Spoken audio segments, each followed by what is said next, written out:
Një 30 vjeçare shqiptare që jeton në Itali rezulton e zhdukur që prej natës së ndërrimit të viteve. Raimonda Zefi, nënë e 2 fëmijëve, një djali 8 vjeç dhe një vajze 3 vjeçare, darkën e 31 vjetorit ka dalë nga shtëpia dhe nuk është kthyer më. Partneri i saj, që është edhe i ati i fëmijëve, një shtetas italian, ka denoncuar zhdukjen e saj në polici, ndërsa ka nisur kërkimet në të gjithë rajonin verior të Toskanës. Partneri i saj, Francesco Quinci, bëri denoncimin në polici 4 ditë më parë. Prokuroria e Lucas sekuestroi automjetin e tij dhe nisi kontrollet në banesën e çiftit që jetonte në lokalitetin Stjava. Kohët e fundit mësohet se Raimonda kishte ngritur një agjenci të organizimit të eventeve së bashku me 2 bashkombas të saj dhe duhej të organizonte një festë në një lokal në Viareggio, pikërisht më 31 dhjetor. Por që prej asaj nate kur doli nga shtëpia, familjarët dhe kolegët humbën gjurmët e saj.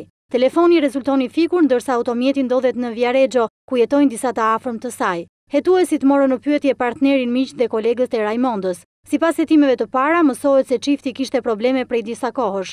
Gruaja përshkruhet si tepër e lidhur me fëmijët dhe kjo e bën pak të besueshme pistën e largimit me dëshirë. Karabinierët kanë deklaruar se nuk e përjashtojnë pistën e ndonjë rrëmbimi të dhunshëm.